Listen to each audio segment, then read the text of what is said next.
नमस्कार,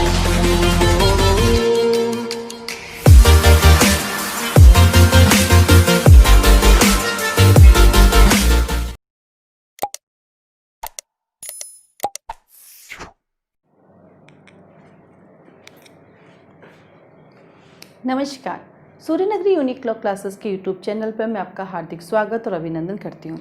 बात करें हम जुडिशरी के एग्ज़ाम की, और अब तो जुडिशरी और हायर जुडिशरी, साथ ही साथ हम बात करते हैं एपीओ की और जेलों की। यानी हमारे पास लॉ पॉइंट ऑफ व्यू से देखे जाए तो 4 हमारे पास गवर्नमेंट जॉब है। उसके साथ ही साथ एसबीआई बैंक में भी लॉ ऑफिसर की आती है। लगभग सभी बैंकों में ऑफिसर्स की भी जॉब आती है, लेकिन जो सभी बैंकों में ऑफिसर्स की जॉब आती है उसके लिए इन चीज़ों का इतना डिटेल होना जरूरी नहीं है जितना कि बाकी की जुडिशरी के लिए ज़रूरी होता है। तो उसी के साथ चलते हैं। आज जो मैं चैप्टर लेके आई हूँ वो बात करेगा रिवीजन, रेफरेंस और रिव्यू। साथ ही साथ इसके साथ हम देखेंगे कि क्रिमिनल में क्या प्रोसीजर रहता है और सिविल में क्या रहता है। अर्थात हम लोग जो पढ़ने जा रहे हैं वो रहेगा part number 8 reference, review, revision, CPC का। साथ ही साथ हम पढ़ेंगे चैप्टर नंबर 30 ऑफ सीआरपीसी 1973। अर्थात आज जो हम स्टडी करने जा रहे हैं वो हमारे साथ चलेगी क्रिमिनल और सिविल, और हमें देखना है कि कहाँ कहाँ क्या क्या चीज़ें होती हैं। ये जो चैप्टर मैं लेके आई हूँ ये हायर जुडिशरी में भी काम आएगा, ये लोअर जुडिशरी में भी काम आएगा। इवन तो कुछ ऐसी चीज़ें हैं जो एपीओ के एग्जाम में काम आएगी, क्योंकि वहाँ सीपीसी नहीं आता बट सीआरपीसी वहाँ पे काम आएगी। उसके साथ ही साथ अभी जेलों के इंटरव्यू आए हुए हैं, उन इंटरव्यू वालों के लिए भी ये बहुत हेल्पफुल होने वाली है। इवन तो इंडिया की किसी भी जुडिशरी में जाओगे आपके इंटरव्यू पॉइंट ऑफ व्यू से भी चैप्टर बहुत काम का है। तो चलिए हम लोग स्टार्ट करते हैं सीपीसी।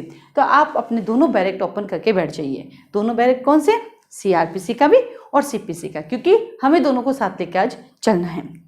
सबसे पहले आता है हमारे पास, क्या आता है? वही रेफरेंस, रिवीजन, रिव्यू, जो बात करता है पार्ट 8 के अंदर 113, 114, 115 के अंदर। यहाँ पे मैंने लिखा है सबसे पहले रेफरेंस।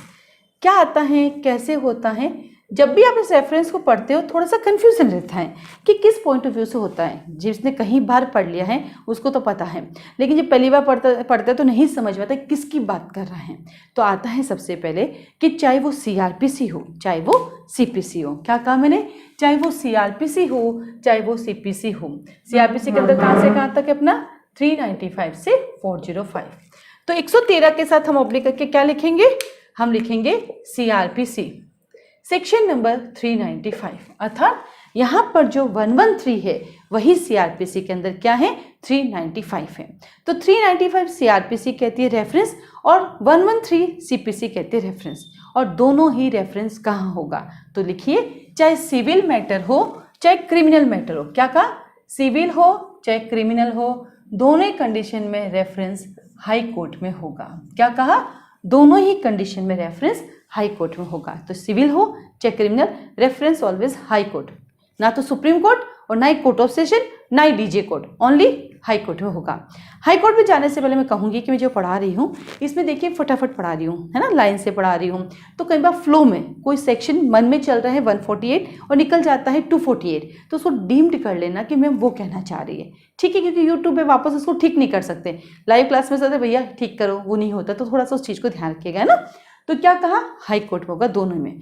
अब हाई कोर्ट में करेगा कौन? दूसरा सवाल कहता है कौन करेगा, तो कहता है तो पहला कहाँ होगा और सेकंड आता है कौन करेगा। कौन करेगा? Subordinate court. कौन करेगा? सबऑर्डिनेट कोर्ट करेगा।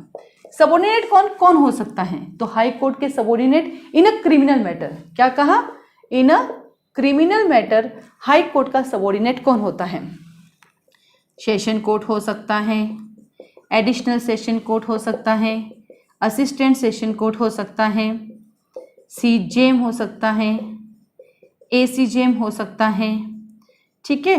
फिर आपके पास आता है फर्स्ट क्लास हो सकता है, सेकंड क्लास। ये है क्रिमिनल में। और सिविल में कौन सबऑर्डिनेट हो सकता है? डीजे कोर्ट हो सकता है, सीनियर सिविल कोर्ट है और सिविल कोर्ट है। तो यहाँ पे एक वर्ड यूज किया कि सबऑर्डिनेट कोर्ट जो है वो हाई कोर्ट को रेफरेंस करेगा। क्या करेगा? हाई कोर्ट को रेफरेंस करेगा। किस मामले में करेगा? तो पहला कहाँ करेगा, दूसरा कौन करेगा, और तीसरा किन मैटर्स में करेगा। तीसरा सवाल क्या है अपने? किन मैटर्स में करेगा। इसको अभी रखते हैं एक बार, ठीक है। तीसरा आता है किन मैटर्स में करेगा। क्या कहता है कि वो कोई डिसीजन दे रहा है, किसको देखकर? 3 बातें अंडरलाइन कीजिए, एक्ट, ऑर्डिनेंस या रेगुलेशंस। या फिर इस एक्ट ऑर्डिनेंस रेगुलेशन के किसी प्रोविजंस की बात कर रहे हैं और उस प्रोविजन को देख के लगता है कि मेरे द्वारा जो डिसीजन दिया जाना है वो डिसीजन या तो इनवैलिड हो सकता है या इनऑपरेटिव, 2 वर्ड यूज किया गया है, इनवैलिड या इनऑपरेटिव। तो क्या कह रहा है, ये कहता है कि उसको कोई डिसीजन देना है और वो डिसीजन देने के लिए जो काम वो कर रहा है उस डिसीजन को देने के लिए कोई एक्ट ऑर्डिनेंस या रेगुलेशन देखता है और या उसके कोई प्रोविजंस को देखता है और वो देखता है कि इसको फॉलो करता हूँ तो शायद मैं वो डिसीजन नहीं दे पाऊँ जो मुझे देना है। और मैं जिस हाई कोर्ट के सबॉर्डिनेट हूँ, क्या लाइन यूज की गई, मैं जिस हाई कोर्ट के सबॉर्डिनेट हूँ। ऐसा क्यों बोला, क्योंकि राजस्थान का अगर कोई कोर्ट है तो राजस्थान हाई कोर्ट का डिसीजन देखेगा, गुजरात का कोई कोर्ट है गुजरात का subordinate court Gujarat high court को देखेगा, दिल्ली का कोई कोर्ट है तो दिल्ली हाई कोर्ट को देखेगा। तो क्या कहता है वो कि भैया मैं जिस हाई कोर्ट के सबऑर्डिनेट हूँ उस हाई कोर्ट ने इस एक्ट, इस ऑर्डिनेंस, इस रेगुलेशन के बारे में, इसके प्रोविजंस के बारे में अभी तक कोई डिसीजन नहीं दिया है और ना ही सुप्रीम कोर्ट और ना ही किसके द्वारा, सुप्रीम कोर्ट महोदया के द्वारा, सुप्रीम कोर्ट के द्वारा भी इसमें कोई तरह का लीडिंग केसेस नहीं आया, लीडिंग जजमेंट नहीं दे रखा है। सुप्रीम कोर्ट अकेला क्यों, सबऑर्डिनेट वर्ड यूज क्यों नहीं किया, क्योंकि सुप्रीम कोर्ट तो एक ही है, तो क्या सबऑर्डिनेट वर्ड यूज करने की जरूरत है, नहीं। तो बोला सुप्रीम कोर्ट ने नहीं दिया। ऐसा क्यों बोलते पता है, क्योंकि सुप्रीम कोर्ट आर्टिकल 141 कहता है, सुप्रीम कोर्ट आर्टिकल 141 कहता है कि सुप्रीम कोर्ट जो लीडिंग जजमेंट देंगे वो इंडिया के सभी कोर्ट मानने के लिए बाउंड है, बट सुप्रीम कोर्ट खुद ही अपने मैटर को मानने के लिए बाउंड नहीं है। क्यों, अगर सुप्रीम कोर्ट बाउंड हो गई तो गड़बड़ हो जाएगी। गड़बड़ क्या हो जाएगी, क्योंकि अगर सुप्रीम कोर्ट बाउंड हो गई तो नई डिसीजन कैसे आएंगे। तो क्या कहा, सुप्रीम कोर्ट अपने ही मैटर को मानने के लिए बाउंड नहीं है, बट जितने भी सबऑर्डिनेट कोर्ट हैं वो 141 कहता है उसके लिए बाउंड है। इसलिए बताएं आर्टिकल 141 को कहते हैं सुप्रीम कोर्ट के द्वारा बनाया गया लॉ, यानी स्टेट अपना पार्लियामेंट बनाता है, मतलब लोकल बनते हैं तो स्टेट लेवल लेजिस्लेचर बनाती है, अन्यथा पार्लियामेंट बनाती है। 141 को ये भी कहते हैं सुप्रीम कोर्ट के द्वारा बनाया गया लॉ। तो क्या कहा, कितना अच्छा बोला कि रेफरेंस कहाँ होगा, हाई कोर्ट में होगा। कौन करेगा, सबऑर्डिनेट कोर्ट करेगा। किस संबंध में करेगा, किसी एक्ट, रेगुलेशन या ऑर्डिनेंस से संबंध में करेगा। अब एक शब्द आया ऑर्डिनेंस, क्या वर्ड आया, ऑर्डिनेंस। अंडरलाइन कीजिए, ऑर्डिनेंस किया, ऑब्लिक करके लिखिए। आर्टिकल 123, आर्टिकल 213, क्या लिखा, आर्टिकल 123, आर्टिकल 213। क्या है इन दोनों में, 123 जो है वो अपने कौन कराती है, 123 में प्रेसिडेंट ऑर्डिनेंस देता है और 213 में कौन देता है, गवर्नर। कैसे याद किया इसको तो पता है, 1 2 3 213, 2 को आगे निकाल लो या 1 को पीछे कर लो। सेम वैसे ही 2 और आर्टिकल है जो 211 और 212 कहता है। अब जाके मैच कीजिएगा, उसमें आ जाता है 1 को आगे निकाल लीजिए, यानी ये तीनों ही सिमिलर चलते हैं। मैं आपको एक बात बता देती हूँ, ये 3 आर्टिकल बात करता है स्टेट की और ये 3 बात करता है सेंट्रल की, यानी यूनियन की। और जो बात यहाँ सेंट्रल लेवल की है वो यहाँ स्टेट की है, फिर सेंट्रल की है, फिर स्टेट की, फिर सेंट्रल की, फिर स्टेट की। ये सब क्या है, आर्टिकल है। और ये आर्टिकल कहाँ दिया गया है, कॉन्स्टिट्यूशन में दिया गया है, ठीक है। और ये बताता है सुप्रीम क्या कहते हैं, जुडिशरी एक पार्लियामेंट में इंटरफेयर नहीं करेगी, पार्लियामेंट जुडिशरी में इंटरफेयर नहीं करेगी, अर्थात जुडिशरी क्या बोलते हैं लेजिस्लेचर के बीच इंटरफेयर नहीं करेगी और लेजिस्लेचर जो है जुडिशरी में इंटरफेयर नहीं करेगी। लेकिन मेरा यहाँ जो बताने का लॉजिक वो ये था कि देखिए 1 2 1 1 2 2 1 2 3, 1 को पीछे डाल दीजिए और 2 को आगे लिए, 2 आगे लेके आ गए। सेम ये सिमिलर आर्टिकल है, कभी मूड टाइम हो ना तो एक बार देखिएगा इसको, है ना। तो क्या कहा, यहाँ पे ऑर्डिनेंस वर्ड आया तो मैंने आपको ऑर्डिनेंस बता दिया कि प्रेसिडेंट कहाँ देता है और गवर्नर कहाँ देता है। अब ये क्यों देता है जरूर पढ़िएगा, इस ऑर्डिनेंस के पीछे क्या लॉजिक है कि इसकी जरूरत पड़ती है। हाँ जी, तो क्या कहा कि जब वो एक्ट, ऑर्डिनेंस और रेगुलेशंस दिखता है उसको लगता है प्रोविजंस नहीं है, मैं जिस हाई कोर्ट के सबऑर्डिनेट हूँ उसने कुछ नहीं दिया है और सुप्रीम कोर्ट ने कुछ नहीं कहा है, तो वो क्या करेगा, उस मैटर में रेफरेंस के लिए हाई कोर्ट को भेजेगा। हाई कोर्ट से कहेगा आप बताइए इस मैटर में मुझे क्या करना चाहिए। अब यहाँ ध्यान रखना, जब हाई कोर्ट उस मैटर को डिसाइड कर लेता है तो अब डिसीजन वही देना है जो हाई कोर्ट फाइनल करता है। ये बात कहाँ लिखी हुई है, ये बात कहाँ लिखी हुई है, तो बोला ये बात हमारी लिखी हुई है ऑर्डर नंबर, क्योंकि यहाँ तो सिर्फ डिफाइन किया हुआ है, यहाँ तो सिर्फ डिफाइन किया हुआ है। ये बात कहाँ लिखी हुई है, ऑर्डर नंबर 46 में। और ऑर्डर 46 में कितने रूल दिए हुए, 7 रूल दिए गए हैं। और ये सीआरपीसी 395 और सीआरपीसी में ये बात लिखी है 396 में। कहाँ लिखी हुई है? सीआरपीसी 396। अर्थात हमने क्या देखा? CPC 113 read with order number 46, CrPC 395 and 396। ये चारों के चारों बात एक सिविल के रेफरेंस की बात करता है, एक क्रिमिनल के रेफरेंस की बात करता है। और ये रेफरेंस जो है ये आता रहता है एग्जाम में। तो आपके आज के बाद रेफरेंस कभी गलत नहीं होगा कि रेफरेंस कहाँ होता है, रेफरेंस कौन करता है, रेफरेंस किन मैटर्स में होता है और उसके पीछे मंशा क्या होती है, और जब रेफरेंस आता है तो उस अकॉर्डिंग आपको जजमेंट देना पड़ेगा। ठीक है, तो सीआरपीसी तो 2 सेक्शन है, 395 396, लेकिन सीपीसी के अंदर इसका प्रोसीजर कहाँ दिया गया है? इसका प्रोसीजर दिया गया है order number 46। Order number 46 rule number 1, 2 का 5, क्योंकि 6 और 7 जो रूल है वो किसकी बात करता है? वो रिवीजन की बात करता है। किसकी बात करता है? रिवीजन की बात करता है, पुनरीक्षण की बात करता है। ठीक है, अब अगला एक सवाल आता है कि क्या रेफरेंस के लिए एप्लीकेशन पार्टीज भी लगा सकती है? भाई अभी तो मैंने बताया कि रेफरेंस सबऑर्डिनेट कोड करता है, तो क्या रेफरेंस के लिए एप्लीकेशन पार्टीज भी लगा सकती है? हाँ जी, रेफरेंस के लिए एप्लीकेशन पार्टी भी कह सकती है कि साहब इसमें मैटर में रेफरेंस किया जाए। ये बात कहाँ लिखी हुई है? ये बात लिखी हुई है आपके ऑर्डर नंबर 46 रूल नंबर 1 में। कहाँ लिखी हुई है? ऑर्डर नंबर 46 रूल नंबर 1 पढ़ेंगे तो आपको ये बात देखने को मिलेगी कि पार्टी भी कह सकती है रेफरेंस के लिए। तो क्या समझा? रेफरेंस सिविल में कहाँ होता है? क्रिमिनल। और दोनों में सबसे अच्छी कॉमन बात क्या है? चाहे सिविल हो चाहे criminal, reference always high court में होगा। कहाँ होगा? रेफरेंस ऑलवेज हाई कोर्ट में होगा। ठीक है, चलिए अब आपके मन में एक सवाल आना चाहिए, मैम ये रेफरेंस किस मैटर में होता है? अपील वाले में? ये रेफरेंस किस मैटर में होता है? रिवीजन वाले में? ये रेफरेंस किस मैटर, रिव्यू वाले में? ये किस में होता है?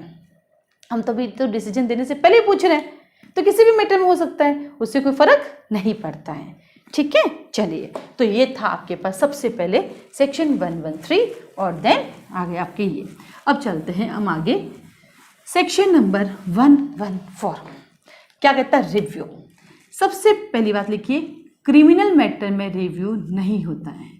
क्रिमिनल मैटर में रिव्यू नहीं होता है। तो अपने को एक सेक्शन तो कम पढ़ना पड़ा, टेंशन ही खत्म। क्या कहा मैंने? एक सेक्शन अपन को कम पढ़ना पड़ा तो अपना टेंशन ही खत्म हो गया। क्यों? क्योंकि क्रिमिनल में रिव्यू होता ही नहीं। ये इंटरव्यू का सवाल है, आता रहता है और बच्चे फटाफट में बोल देते हैं क्योंकि रिव्यू उसी कोर्ट में होता है, सेम कोर्ट में होता है, तो इसमें दिक्कत आ जाती है। तो पहला ये होता नहीं। Second, read with. क्या करेंगे अपन? Read with order number 47। Order number 47 बहुत काम का है। इंडिया के किसी भी जुडिशरी में जाओगे बहुत काम का ये ऑर्डर नंबर 47। किसके साथ पढ़ा? इसके साथ। तो पहला क्रिमिनल में नहीं होता है, और सेकंड सेक्शन नंबर 114 का, सेक्शन नंबर 114 का प्रोसीजर कहाँ है? ऑर्डर 47 में। ठीक है, अब आता अपना क्लास सवाल। रिव्यू कहाँ होता है? क्या कहा? इन विच कोर्ट? Same court. जिसने ट्रायल की उसी कोर्ट में रिव्यू होगा। पहला, रिव्यू कहाँ होता है? रिव्यू वही होगा जिस कोर्ट ने ट्रायल की, उसी कोर्ट में रिव्यू होता है। रिव्यू डिसीजन के बाद ही होगा, कोई दिक्कत ही नहीं है। सेकेंड, रिव्यू किन मैटर्स में होगा? In which matters? Which matters? Number 1, appeal होती है उस मैटर में होगा, अपील नहीं होती है उसमें भी होगा। अर्थात रिव्यू उस मैटर में हो सकता है जिसमें चाहे अपील हो चाहे नहीं हो, आप उसकी भी कर सकते हो, किसी भी मैटर में रिव्यू कर सकते हो। अब अगला सवाल आता है, रिव्यू क्यों किया जाता है? उसकी ऑब्जेक्ट क्या है? तो आता है रिव्यू न्यू फैक्ट्स। क्या कहा? न्यू फैक्ट्स की रिकवरी होने पर प्रोसीडिंग कर दी, कोई नया फैक्ट आ गया तो उसके लिए रिव्यू किया जाता है।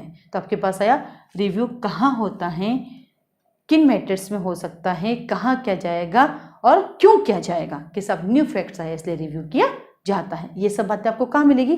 सेक्शन नंबर 114 में आपको मिल जाएगी। कोई दिक्कत नहीं है। देन आता है आपके पास एक सवाल, रिव्यू की जब हम बात करते हैं तो हमारे दिमाग में 2 रिव्यू और आते हैं। सीआरपीसी तो है नहीं, तो अब क्या करें? कोई कहते तो रिविला मैम की आदत है कोरिलेट कराएगी, तो एक कोरिलेशन और याद आ गया मेरे को। कौन सा? कॉन्स्टिट्यूशन आर्टिकल 13 का 2 और आर्टिकल 137। बहुत शानदार चीज़ है ये। क्या है ये? आर्टिकल 13 का 2, आर्टिकल 137, वहाँ पर भी रिव्यू की बात होती है, लेकिन आर्टिकल 13 का 2 कहता है जुडिशियल रिव्यू। कैसी रिव्यू की बात करता है? Judicial review. और 137 का कहता है सुप्रीम कोर्ट के द्वारा रिव्यू। तो दोनों में डिफरेंस क्या हुआ? एक आता है भैया 13 का 2 और एक आता है आपका 137 आर्टिकल। फिर दोनों में डिफरेंस क्या हुआ? ये भी रिव्यू है, ये भी रिव्यू है, फिर डिफरेंस क्या हुआ? तो आर्टिकल 13 का 2 कहते हैं जुडिशियल रिव्यू। कैसा रिव्यू होता है? Judicial review.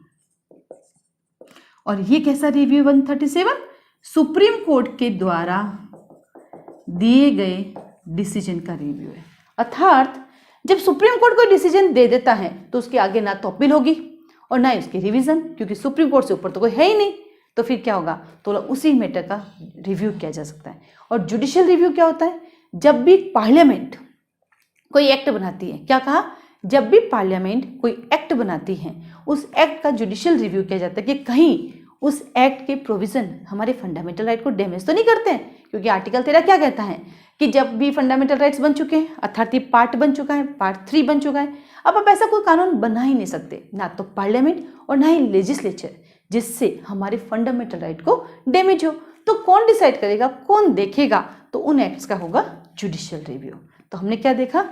एक रिव्यू जो कोर्ट में होता है सिविल में, दूसरा रिव्यू जो सुप्रीम कोर्ट के डिसीजन का 137 में, और तीसरा जुडिशियल रिव्यू जो कि किसकी बात करता है? पार्लियामेंट के द्वारा बनाए गए एक्ट की। क्यों किया जाता है जुडिशियल रिव्यू? ये देखने के लिए कि कहीं वो एक्ट हमारे फंडामेंटल राइट्स को डैमेज तो नहीं कर रहे हैं, वो एक्ट जो है हमारे फंडामेंटल राइट से इनकंसिस्ट तो नहीं है। यदि अनकंसिस्ट है तो आर्टिकल 13 बहुत अच्छी कहानी बताता है, बहुत लंबी कहानी बताता है, जो भी करोगे तो कन्फ्यूज हो जाएंगे। ठीक है, तो हमने क्या किया? एक रिव्यू यहाँ आया, एक ऑर्डर 47 आया, इसका प्रोसीजर, देन हमारे पास 2 रिव्यू कॉन्स्टिट्यूशन में छुपे थे, उनको भी उठा के ले आए। हुआ क्या कि जब हाई जुडिशरी की प्रिपरेशन करोगे तो हाई जुडिशरी में आपको सब कुछ पता होना चाहिए, लेकिन जब लोअर जुडिशरी की प्रिपरेशन करते हो तो एक कंसेप्ट पता होना चाहिए। क्योंकि देखो कंसेप्ट पता होंगे वो अपनी जगह, लेकिन निकालना है अगर आपको एग्जाम तो बैरेक्ट तो याद करना ही पड़ेगा। कई बच्चे कहते हैं हमें बैरेक्ट याद करने की, रटने की जरूरत नहीं है, तो फिर वो रह ही जाते बेचारे। लोग रट लेते हैं, वो निकल जाते हैं। फर्स्ट अटेम्प्ट वाले बच्चे क्या होते हैं? कॉलेज वाले होते हैं, उनको चीज़ें याद होती हैं, वो कम पढ़ते हैं, उनमें भी उनका सिलेक्शन हो जाता है। तो कई बार ये हमें नहीं बोलना है कि हमें रटना है, हमें नहीं रटना है, हमें कंसेप्ट समझना नहीं। भैया मुझे सब लेके चलना है, मेरा द एंड ऑफ एक ही है, मेरा सिलेक्शन हो जाए, बाकी तो होता रहेगा, चलता रहेगा। अब जब सिलेक्शन की बात आती है तो बहुत सारे ऑब्जेक्शन। अभी तो इन दिनों इतने क्वेश्चंस आ रहे हैं मेरे लिए, इतने क्वेश्चंस आ रहे हैं, मुझे लगता है क्या विचार है, पढ़ लो ना। क्वेश्चंस पुटअप करने वाले आप होते कौन हो? लॉ के ठीक है, पर्सनल क्वेश्चंस अच्छी बात नहीं है, लेकिन हाँ सही कहा, यूट्यूब में मैं देख रही थी तो बीच में चीज़ें आती रहती ना। तो ऐसे कई कपल है जो दिन भर सुबह से शाम तक घर में क्या करते हैं वो दिन भर उसी का रिकॉर्डिंग करके डालते हैं। तो मैंने अपने टेक्निकल टीम से पूछा कि ये यार ऐसे क्या कर रहे हैं ये लोग, क्योंकि अपन जहाँ से आए ना, यूट्यूब तो हमने देखा तब जब हम खुद यूट्यूब पे आए, उससे पहले कहाँ जरूरत थी हमें। यूट्यूब पे पढ़ने वाले हिंदी मीडियम के बच्चे हैं, किताबों से पढ़ के पास हो जाते थे। तो उसने कहा मैडम आज के समय में लोगों को दूसरों के लोगों की पर्सनल लाइफ में इंटरफेयर करने में ज़्यादा मजा आता है, इसलिए वो ज़्यादा व्यूज़ होते हैं उनके, और आपके व्यूज़ इसलिए क्योंकि लॉ वाले बच्चे, लॉ जब आएगा एग्जाम तभी देखेंगे। तो मैं आपसे यही कहूँगी पर्सनल क्वेश्चन अलग रख दो, कोई लेना देना नहीं है, टू द पॉइंट आप पढ़ो। कई बच्चे कहते हैं आप एक्स्ट्रा बातें मत बोला करें, टाइम वेस्ट होता है हमारा, आप टू द पॉइंट पढ़ाया करें। आइए क्लास, अधिक जानकारी के लिए क्लास ज्वाइन करें, फिर सब कुछ यूट्यूब पर पढ़ा दूंगी तो गड़बड़ नहीं हो जाएगी क्या? अभी मैं कहूँगी मैं यही चीज़ें पढ़ाती हूँ, अभी आप स्किप करके आगे चले जाओगे। कुछ यूट्यूब वाले बहुत अच्छे भी होते हैं लोग, वो क्लियर कहते हैं भैया देखो इतने से इतने मिनट तक हमारा प्रचार होने वाला है, आप चाहे तो इसको स्किप कर सकते हैं, चाहे तो देख सकते हैं, आपके लिए भी वही है। ठीक है, चलिए तो बात करें इस रिव्यू की।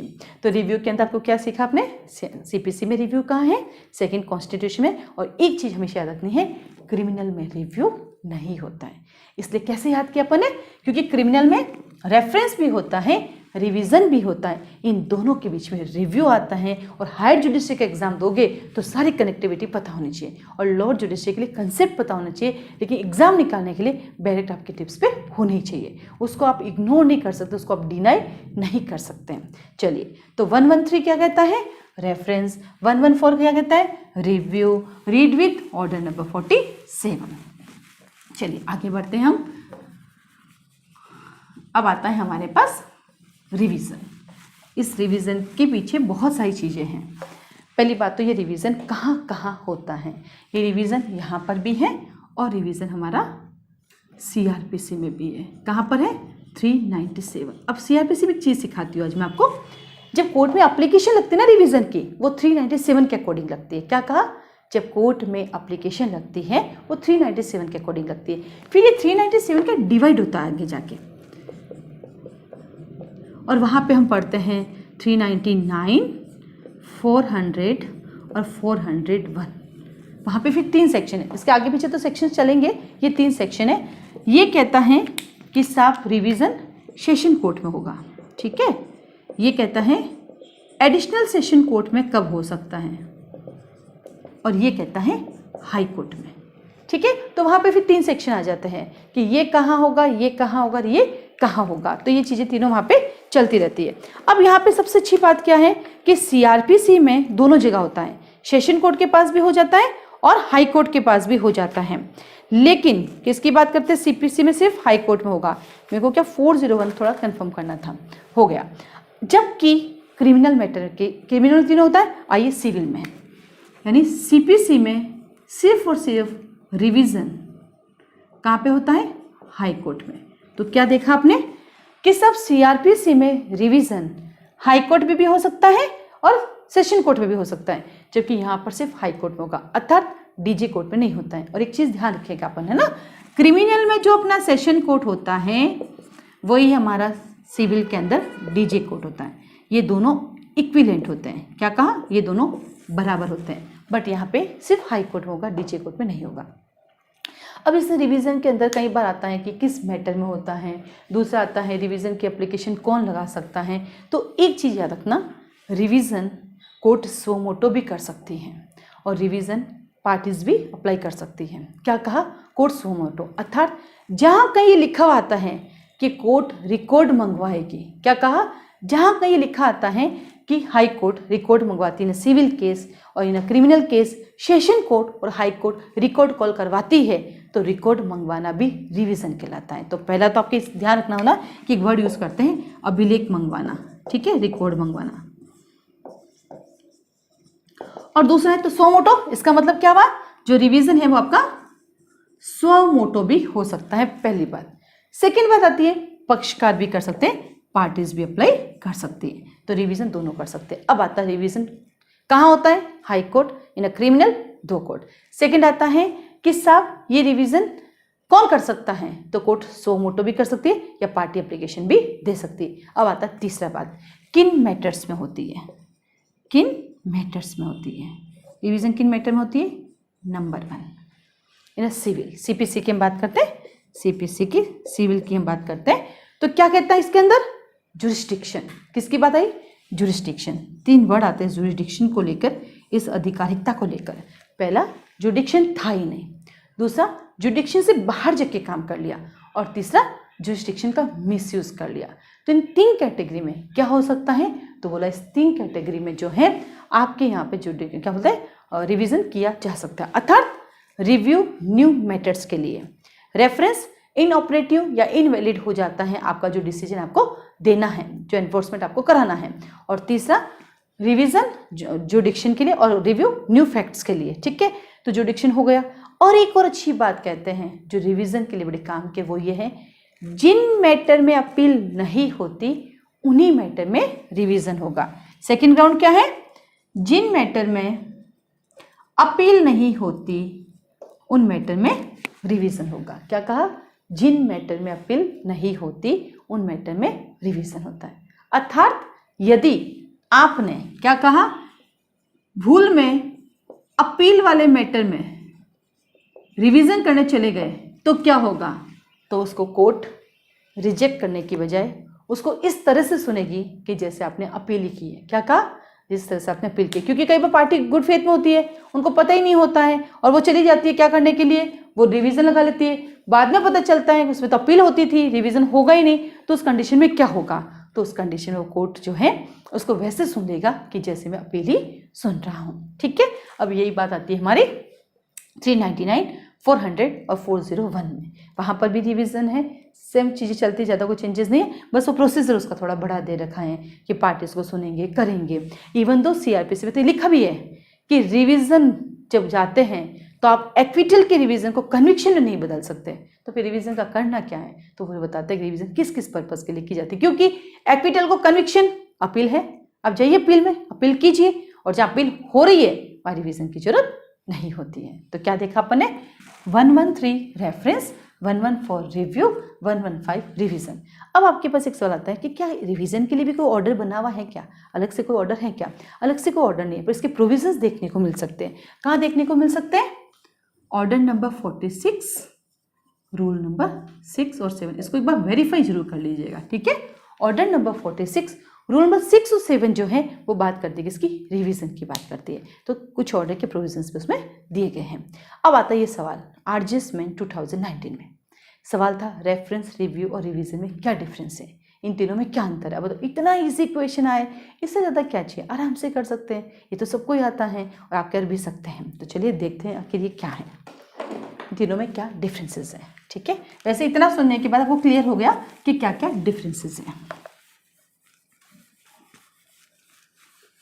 और रिव्यू के डिफरेंसेस के। तो आइए करते हैं इनके डिफरेंसेस। सबसे पहला आता है आपके पास रेफरेंस, कहाँ होता है, हाई कोर्ट में। तो दूसरा आता है हमारे पास रिवीजन, कहाँ होता है, हाई कोर्ट में। तो तीसरा आता है रिव्यू, कहाँ होता है, सेम कोर्ट में। तो पहला अंतर तो आ गया, दो हाई कोर्ट में होता है तो एक हमारा सेम कोर्ट में होता है, पहली बात। दूसरी बात आती है किस मैटर में होता है, सेकंड, पहला कहाँ होता है, दूसरा किस मैटर्स में होता है। तो कहता है ये बात करता है, रेफरेंस बात करता है एक्ट, ऑर्डिनेंस और रेगुलेशन के प्रोविजन से रिगार्डिंग, कि वो देखने से कैसे लग रहे हैं और मुझे लगता है कि मेरा डिसीजन इनऑपरेटिव हो सकता है या फिर इनवैलिड हो सकता है। रिवीजन कहता है कि भैया मैं होता हूँ जुरिस्डिक्शन के मामले में, ठीक है। और रिव्यू कहता है मैं होता हूँ न्यू फैक्ट्स से रिलेटेड, किससे रिलेटेड, न्यू फैक्ट से रिलेटेड। दो अंतर आ गए। तीसरा, रेफरेंस कौन कर सकता है, सबऑर्डिनेट कोर्ट भी कर सकता है और पार्टी के एप्लीकेशन पे भी कर सकता है। रिवीजन पार्टी करती है और कोर्ट सो मोटो भी ले सकती है। और तीसरा, रिव्यू पार्टीज के द्वारा किया जाता है। जब मोटे मोटे अच्छे हमारे पास अंतर है तो हमें वो कॉलेज वाले नहीं करने हैं कि साहब ये 113 में होता है, साहब ये 115 में होता है, साहब ये 114 में होता है, ऐसा नहीं करना अपन को, ठीक है। चलिए, रेफरेंस किस मैटर में हो सकता है, सभी मैटर में, चाहे अपील होती हो चाहे नहीं, रिव्यू चाहे अपील होती हो चाहे नहीं, बट रिवीजन उन्हीं मैटर में होता है जिनमें अपील नहीं होती है, उन्हीं मैटर में होता है जिनमें अपील नहीं होती है। तो अपन ने क्या देखा, अपन ने देखा रेफरेंस, रिव्यू और रिवीजन, आखिर ये है क्या। अब इन तीनों के साथ हमारा एक और आता है चैप्टर और वो है अपील। सुना अपील का चैप्टर, मैंने क्लास सेशन में बताया भी था, अपील का चैप्टर बताया था ना। तो यहाँ पे आता है हमारे पास अपील। अपील का क्या क्राइटेरिया रहता है, सवाल आता है अपील का क्या क्राइटेरिया रहता है। ये आई हमारी अपील। इस अपील की बात करें सीआरपीसी में चैप्टर नंबर 7, कहाँ से कहाँ तक, 96 से लगाकर 112 तक। और वहीं सीआरपीसी में चैप्टर नंबर 29 और सेक्शन 372 से लगाकर 394। अब कई बार जब हम अपील पढ़ते हैं तो यहाँ पर एक कानूनिक लाइन आती है कि इस मैटर की अपील वहाँ होगी जहाँ जनरली उसकी होती है। क्या कहता है, इस मैटर की अपील वहाँ होगी जहाँ जनरली उसकी होती है। तो यहाँ आके कई बार बच्चे कंफ्यूज हो जाते हैं कि जनरली जहाँ होती है उसका मतलब क्या, कैसे करनी है। तो हम देखेंगे कि अपील के चैप्टर के अंदर हमारे पास अपील कितनी होती है। तो डिक्री की अपील होती है, अपीलेट डिक्री की भी अपील होती है और ऑर्डर्स की भी अपील होती है। तो देखा जाए तो 1 और 2 तरह की अपील होती है, डिक्री की, ऑर्डर की। सिविल में तो क्रिमिनल मैटर में अपील कैसी होती है, ये भी 2 होती है। किसकी होती है, वहाँ पे जजमेंट की भी होती है और ऑर्डर्स की भी होती है। अच्छा, क्रिमिनल में भी ऑर्डर होते हैं, हाँ जी। जब गुजरात का एग्जाम देंगे ना, गुजरात जुडिशरी का, तो ऑर्डर राइटिंग भी आती है क्रिमिनल में भी, ठीक है।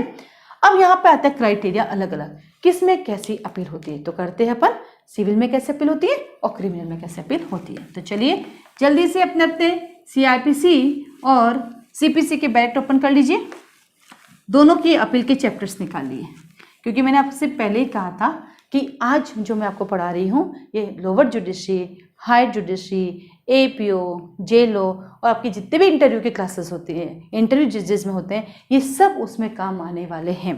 तो इसलिए जल्दी से अपने बैलेट ओपन कर लीजिए।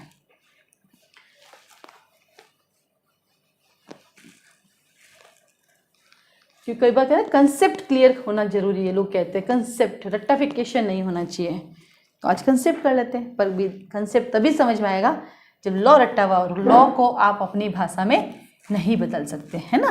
चलिए, पहला आता है अपील, किसमें? सीपीसी में। सीपीसी में अपील कहाँ पढ़ते हैं? सेक्शन नंबर 96 से 112, ऑर्डर 41, 42, 43, 45, ठीक है। देन आता है नंबर 2 अपील। फिर से अपील करेंगे हम कहाँ पर? क्रिमिनल मैटर में। कहाँ पे होती है? सेक्शन नंबर 372 से 394 में। वहाँ कोई अलग से ऐसे ऑर्डर नहीं होते हैं, ठीक है। ये हमारे पास 2 अपील के प्रोविजन हैं। जब भी आप अपील का कोई सेक्शन पढ़ेंगे, जैसे एग्जाम्पल 96 और 372, एक कहा जाता है कि जब तक ये अन्यथा उपबंधित ना हो अपील होगी या अपील नहीं होगी। अपील होगी तो किस मैटर में होगी, अपील नहीं होगी तो किस मैटर में नहीं होती। क्योंकि जनरली ये मंशा होती है कि ज़्यादा अपीलेट कब नहीं हो, बार बार अपील नहीं हो, क्योंकि बार बार अपील होने से क्या होता है, डिसीजन नहीं आ पाता है, डिसीजन ख़राब हो जाता है, जस्टिस नहीं हो पाता है, तो थोड़ा इग्नोर रहता है कि अपील ना हो। जैसे आप देखेंगे रेवेन्यू एक्ट में जाएंगे, वो एक प्रोसीजर लॉ है, वहाँ पर भी अपील के प्रोविजंस बताते हैं। टेनेंसी एक्ट में जाएंगे तो वहाँ पर भी अपील के प्रोविजंस बनाते हैं। और सभी जगह स्टार्टिंग होती है, जब तक ये अन्यथा उपबंधित न हो अपील नहीं होगी, सिवाय इन मैटर्स में, ठीक है। तो यहाँ पर भी यही बात 96 और 372 भी कहता है। अब हमारे पास आता है भैया अपीलेट कोर्ट कौन कौन से हैं, इन सिविल और इन क्रिमिनल। सीपीसी में पहला अपीलेट कोर्ट कौन होता है? DJ court. क्या कहा? फर्स्ट अपीलेट कोर्ट कौन होता है? First appellate court DJ court. और सेकेंड अपीलेट कोर्ट देखा जाए तो हाई कोर्ट और सुप्रीम कोर्ट। यानी यहाँ पर 3 अपीलेट कोर्ट है, DJ court, high court, supreme court. DJ court की हम बात करते हैं, मैंने लिखा फर्स्ट, और हाई कोर्ट अगर मैं सेकंड कर दूं तो फिर किसके लिए हो जाएगा? तो बोला सीनियर कोर्ट और सीनियर सिविल कोर्ट और सिविल कोर्ट। क्या कहा? सीनियर सिविल कोर्ट और सिविल कोर्ट की फर्स्ट अपील डीजे कोर्ट में होगी और इनकी सेकेंड अपील हाई कोर्ट में। तो इसका मतलब इनके लिए ये फर्स्ट और सेकेंड हो गई, जबकि डीजे कोर्ट की अपील कहाँ होगी? हाई कोर्ट में। जबकि डीजे कोर्ट की फर्स्ट अपील कहाँ होगी? हाई कोर्ट में। और जब जब कोई मुद्दा आया, जरूरत पड़ी, तो सेकंड अपील कहाँ कर सकते हैं? सुप्रीम कोर्ट में। बट यहाँ पर एक और चीज़ है कि कब एसबी की अपील डीबी में हो सकती है, सिंगल बेंच की, कब डिवीजन बेंच में हो सकती है। इसको डबल बेंच ना बोल के डिवीजन बेंच, हिंदी में बोलते हैं एकल पीठ, एकल पीठ और खंडपीठ, ठीक है। अब आता है हमारे पास क्रिमिनल के अंदर कौन कौन सा अपीलेट कोर्ट है। तो सबसे पहला हमारा सेशन कोर्ट, ये हमारा अपीलेट कोर्ट है, और देन हमारा हाई कोर्ट, और कुछ मैटर्स में हमारे पास सुप्रीम कोर्ट। अब आता है सेशन कोर्ट। जैसे यहाँ पे डीजे कोर्ट देखा, 2 लोगों की अपील होती है, तो सेशन कोर्ट में किन किन की अपील होती है? तो बोलते हैं बहुत लंबा क्राइटेरिया है यहाँ पे, तो फर्स्ट क्लास, सेकेंड क्लास, ठीक है। देन आता है हमारे पास CJM, ACJM, ठीक है। और जब जब जरूरत पड़ेगी तो एग्जीक्यूटिव मजिस्ट्रेट की भी हो सकती है कुछ मैटर्स में अपील। अब यहाँ एक बहुत अच्छी बात है, वो ये है कि जब मैं सेशन कोर्ट की बात करती हूँ तो सेशन कोर्ट किसके इक्विवेलेंट होता है? एडिशनल। एडिशनल किसके इक्विवेलेंट है? सेशन के। तो हमारे पास एक असिस्टेंट सेशन कोर्ट भी है, उसको भी सुना आपने? असिस्टेंट सेशन कोर्ट है। या असिस्टेंट सेशन कोर्ट की अपील का बंटवारा किया गया है। क्या कहा? कि हमारे पास असिस्टेंट सेशन कोर्ट है और असिस्टेंट सेशन कोर्ट की अपील का हमारे पास बंटवारा किया गया है। कैसा बंटवारा किया गया है? कि यदि असिस्टेंट कोर्ट ऑफ सेशन 7 साल या उससे कम का अपराध करता है तो उसकी अपील अलग जगह होगी, और यदि वो 10 साल तक की सजा, 7 साल से ऊपर और 10 साल तक, क्योंकि टोटल वो 10 ईयर्स की सजा दे सकता है, तो जहां सेशन कोर्ट 7 साल से ऊपर और 10 साल तक की सजा देता है तो अपील अलग हो जाएगी। तो अर्थात यह सेशन कोर्ट हम यहाँ असिस्टेंट सेशन कोर्ट हम यहाँ पर भी लिख सकते हैं, और हम असिस्टेंट सेशन कोर्ट को इसके साथ भी लिख सकते हैं, क्योंकि क्राइटेरिया अलग अलग है। अगर वो 7 साल से उससे कम देगा तो अपील इसकी सेशन कोर्ट में होगी, और वो ऊपर देगा तो यहाँ हाई कोर्ट में हो जाएगी। इस चीज़ को हमें ध्यान रखना है। और बाकी सेशन कोर्ट की हाई कोर्ट में, और कुछ मैटर हैं, जैसे मैंने कहा कुछ मैटर है, अर्थात सेक्शन नंबर 379 CRPC, उस मैटर में हाई कोर्ट की अपील सुप्रीम कोर्ट में भी हो सकती है। तो जब यहाँ 2 अपील के प्रोविज़न आए तो फिर एक और आएगा हमारे पास। कौन सा आएगा? आइए भाई, एक और हमारे पास अपील का प्रोविज़न है, और वो है हमारा कॉन्स्टिट्यूशन। कौन है हमारा? कॉन्स्टिट्यूशन। क्योंकि सुप्रीम कोर्ट जाना है तो ये आया हमारा कॉन्स्टिट्यूशन। वहाँ पर आर्टिकल 132 के तहत आप अपील कर सकते हो, और 2 तरह से कर सकते हो, 133 सिविल, 134 क्रिमिनल। क्या कहा? या सिविल मैटर की या क्रिमिनल मैटर की। इन दोनों के लिए 134A में आपको सर्टिफिकेट लाना पड़ेगा, और जब ये प्रोसीजर फुलफिल नहीं होता है तो you have a additional right 136 SLP। आप कहाँ जा सकते हैं? 136 SLP में भी जा सकते हैं। तो ये देखिए, अपने पास अपील के 3 प्रोविज़न आ गए। सिविल में अपना प्रोविज़न आ गया, क्रिमिनल का अपना आ गया, और कॉन्स्टिट्यूशन भी आ गया। ये आर्टिकल है भाई, अगर बाद में आपको नहीं समझ आया तो पता चलेगा मैम ने क्या लिखा। आर्टिकल है। क्या है ये? आर्टिकल है। तो ये आपके अपील का प्रोविज़न है। अर्थात ये जो चैप्टर है, क्या क्या चैप्टर हैं? रिवीजन, रिव्यू, रेफरेंस, अपील कैसे होगी, कहाँ होगी, यहाँ से lower judiciary, higher judiciary, JLO, APO, interview, सभी जगह काम आएगा। और स्पेशली एक अच्छी वकालत करने के लिए भी इसका नॉलेज होना जरूरी है। तो अधिक जानकारी के लिए क्लास ज्वाइन कर सकते हैं। स्टूडेंट सजेशन कहते हैं मैं मत बोलिया करें ये सब, जिनको ज्वाइन करना होगा वैसे ही कर लेगा। क्या पता बेटा मेरे बार बार कहने से मन हो जाए और आ जाए। कहते हैं ना, अपन नहीं तो वकालत करते क्या बोलते हैं, झूठ को इतनी बार दोहराओ सच बन जाए। बार बार बुलाओ शायद उसका मन हो जाए। तो कभी कभी आपके मन को भी मनाना पड़ता है। ठीक है, अब आती है यहाँ पे क्या क्या कोर्सेज चलते हैं, कैसे ज्वाइन करें मैम को, क्योंकि रोज मैसेज आते हैं कि कैसे ज्वाइन करें, क्या फीस है, कैसे ज्वाइन करें, क्या फीस है। अभी तक ये सबसे अच्छी बात क्या है कि यहाँ पर टीचर की डायरेक्ट बात होती है आपसे, अन्यथा तो पता ही नहीं था। टीचर पढ़ के निकल जाओ, टीचर के कभी दर्शन दूर से हो जाए। जो एक्टिव बच्चा होगा वो जाके मिलेगा, जो सिंपल सिंसियर बच्चा होगा वो सिलेक्शन करेगा, नहीं मिल पाता, तो कुछ चीज़ें रह जाती हैं।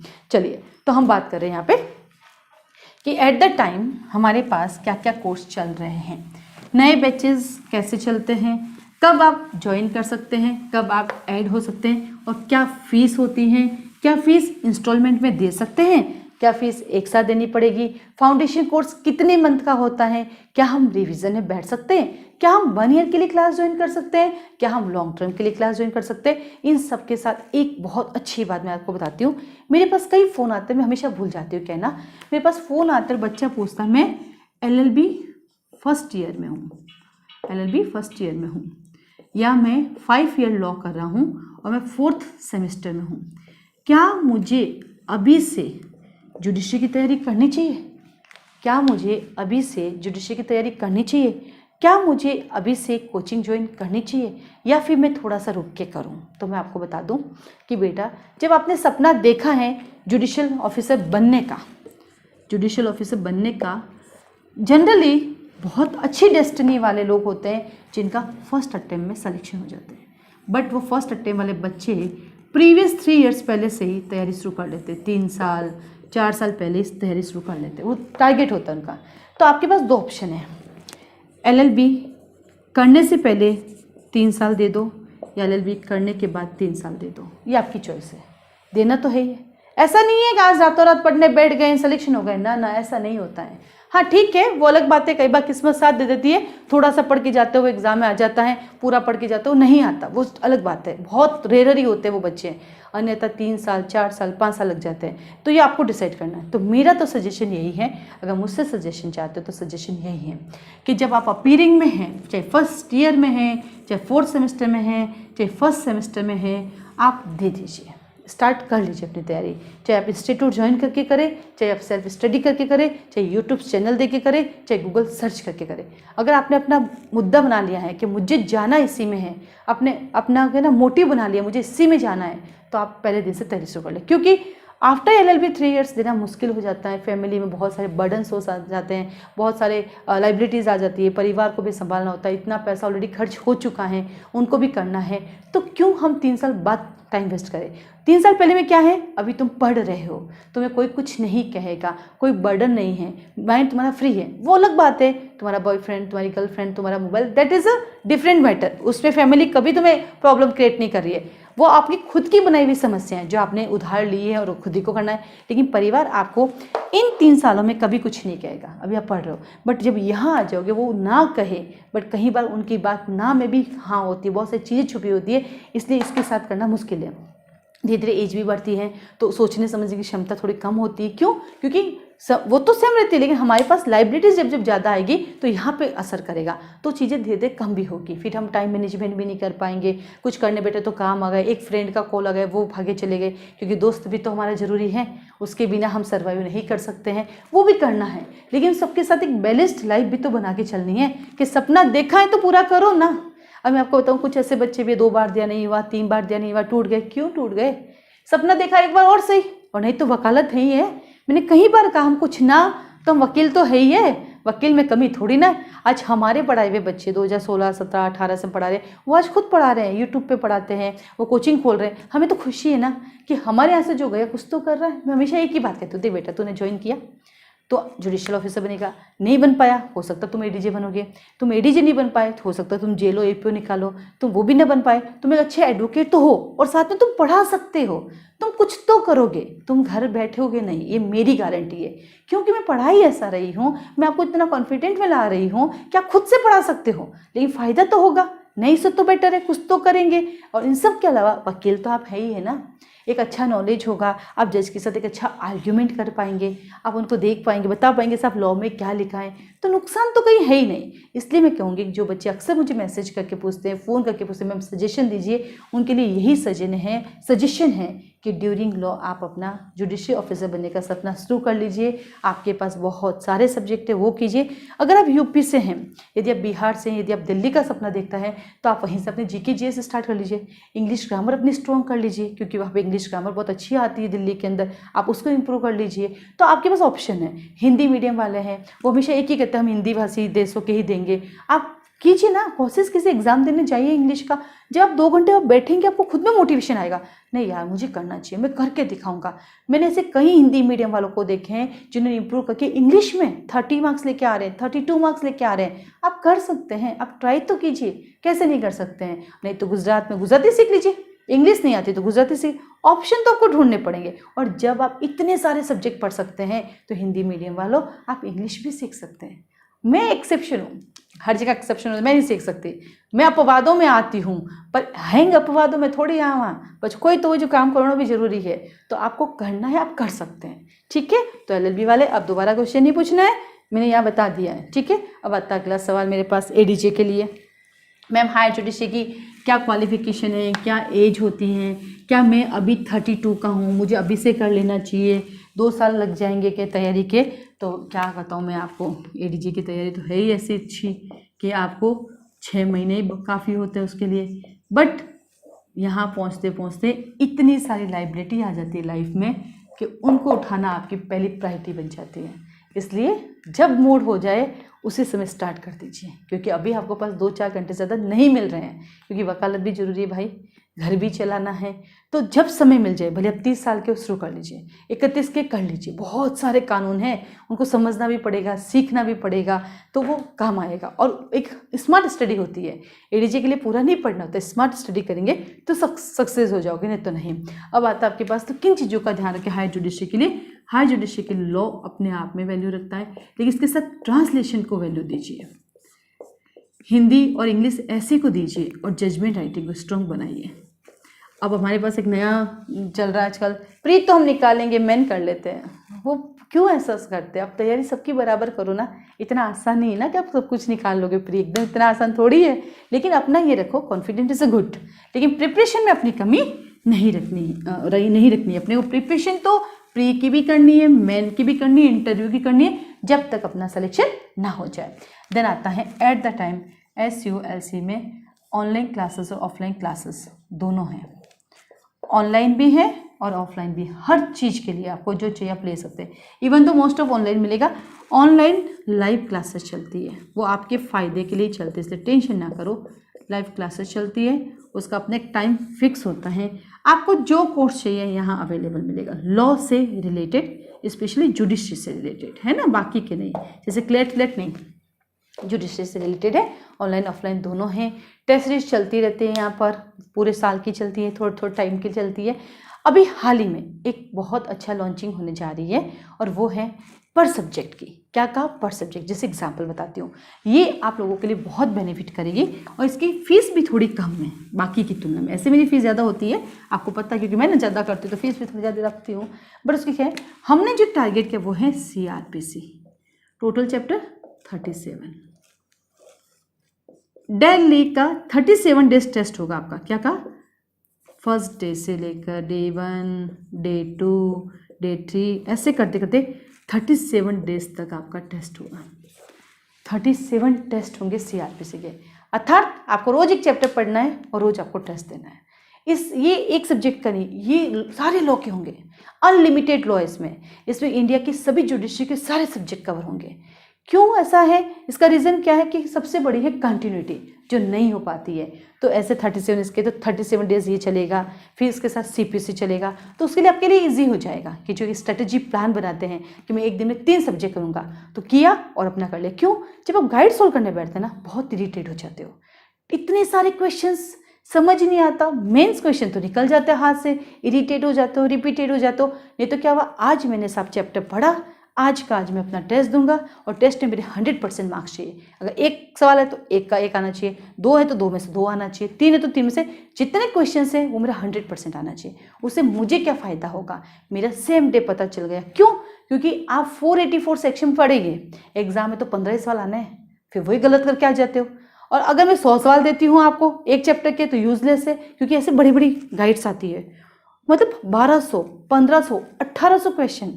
और आजकल तो आप इतना दिमाग खराब हो रहा है आप लोगों का, इतने सारे टेलीग्राम ग्रुप बन गए हैं, इतने सारे पेपर आते हैं, आपको समझ ही नहीं आता। दिन भर अपनी आंखों को मोबाइल में रख लेते हो आप, और एक भी कोर्स पूरा नहीं हो पाता है।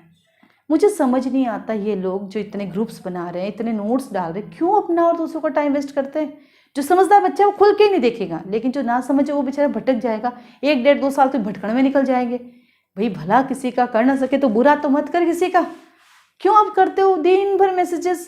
आप भी पढ़े, उनको पढ़ने दे। आप सेलेक्ट हुए, आप भी तो लॉ के स्टूडेंट हैं, आप सेलेक्ट हुए, कहाँ दिक्कत है? मेरे पास में इंस्टीट्यूट चलाती हूँ, फ़ोन करता ऑनलाइन क्लास, भैया नेटवर्क मजबूत है तो ज्वाइन करना, मत करना।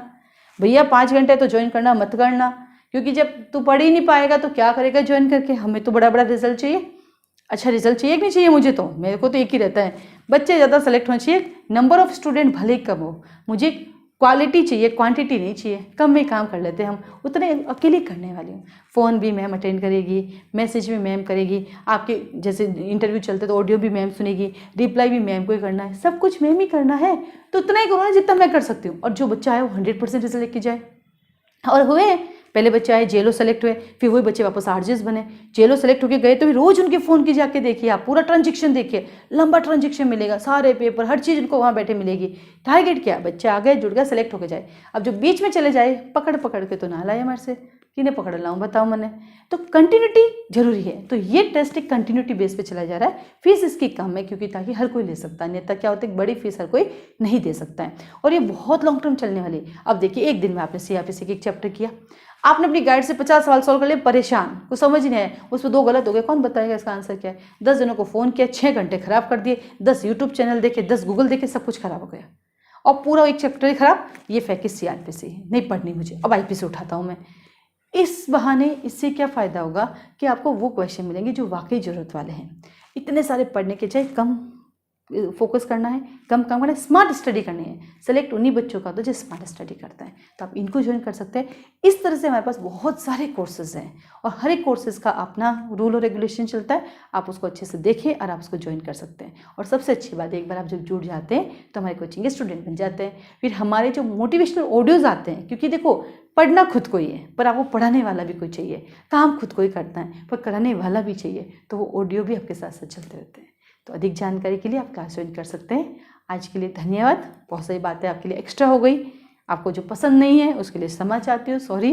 लेकिन अगर ये सब नहीं बताऊंगी तो कैसे पता चलेगा आपको कि क्या कोर्सेज हैं, क्या ज्वाइन कर सकते हो, किन चीज़ों की वजह से आपका नुकसान हो रहा है, और इन चीज़ों से आप कैसे बच सकते हैं।